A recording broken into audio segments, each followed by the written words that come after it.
Now you've turned the pressure onto me. I feel how you feel. Maybe you should do something with like your bamboo.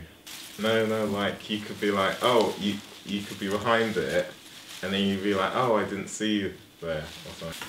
Oh, hello. Didn't see you there. Hi, I'm Ross Hardy. Are you ready for another Ross Hardy adventure? I'll talk about how I went to Japan with my sister and how it was awesome. Yes.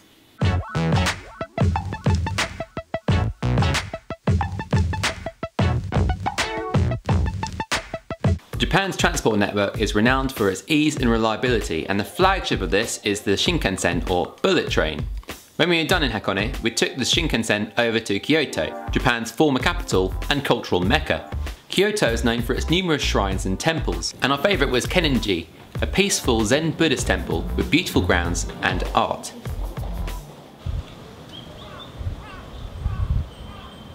We also visited the Sanju-san Gendo temple, which houses 1,000 statues of Kannon in its main hall.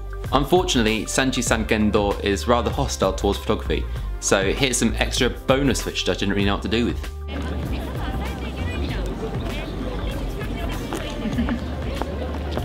Kyoto is also home to the Fushimi Inari Shrine, famous for its thousands of red torii gates, each donated by a local business. The effect is staggering if you can get by the equally populous tourists. The Fushimi Inari Shrine is where Nintendo director Shigeru Miyamoto drew a lot of his inspiration, particularly for the Star Fox character, as many of the statues around the area are of foxes. In Shinto, foxes were regarded as the messengers of Inari, like some kind of ancient WhatsApp. So essentially, the Japanese wanted to know, what the fox say? That joke's so 2013. One of our activities was a tour where we went geisha spotting, or stalking. Geisha in Kyoto are known as geiko, and there are over 100 in the area, as well as over 100 trainee geiko called maiko. Unlike their portrayal in popular media, geiko actually only provide innocent entertainment and escapism for both men and women. But you don't have to be your expert, because when customers come here to forget about all these things, but you have to, entertain their guests through conversation. So at least you have to know what's going on. And this requires years of training in traditional Japanese arts, including the tea ceremony. Experiencing a tea ceremony is a must in Japan, and really gives a flavour of the grace and poise they put into so many of their traditional arts. Made me a bit ashamed of the way I do tea.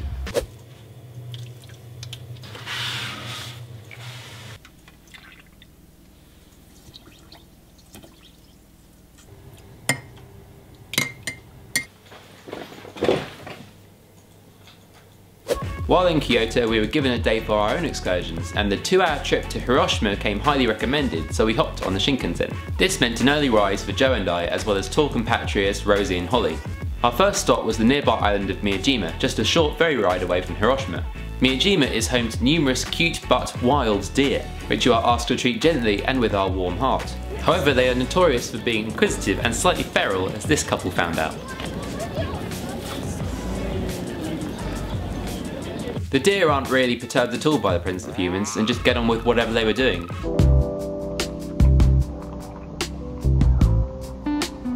Miyajima literally means Shrine Island, and its most famous shrine, the Itsukushima Shrine, has its own floating torii gate, which is accessible by foot when the tide is out.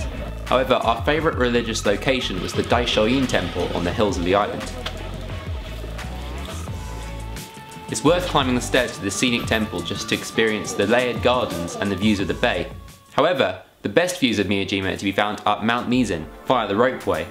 Only a 10-minute walk from the town centre, or 7 if run a little. This albeit slightly crowded cable car system gets you to the top quickly and smoothly, and the panoramic view from the top has to be experienced.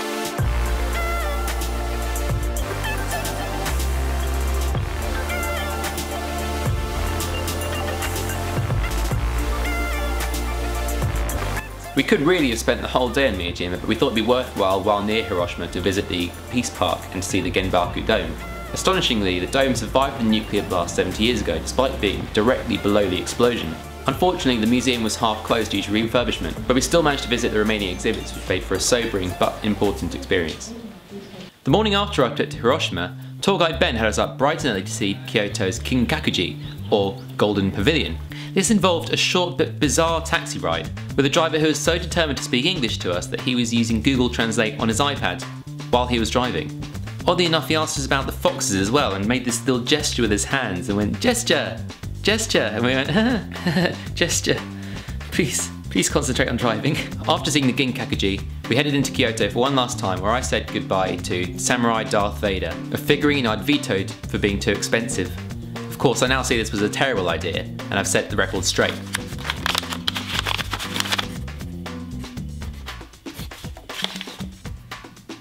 We returned to Tokyo via the bullet train, passing right in front of Mount Fuji, who this time was not being shy and showed off for the cameras.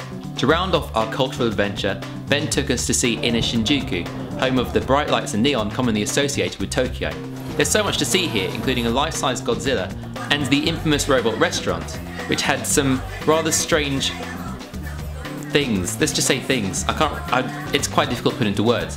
Nearby is Shinjuku's Golden Gai, a small area with over 200 bars per square kilometre. However, video wasn't allowed here, so... Lastly, we headed back to the hotel and enjoyed a time of relaxation relaxedly. Are you spending a time of the relaxation relaxedly? You might be thinking, "Ross, why haven't you mentioned food at all?" Well, stay tuned for the next video where I'm going to give you my top 5 food experiences in Japan. Stay tuned.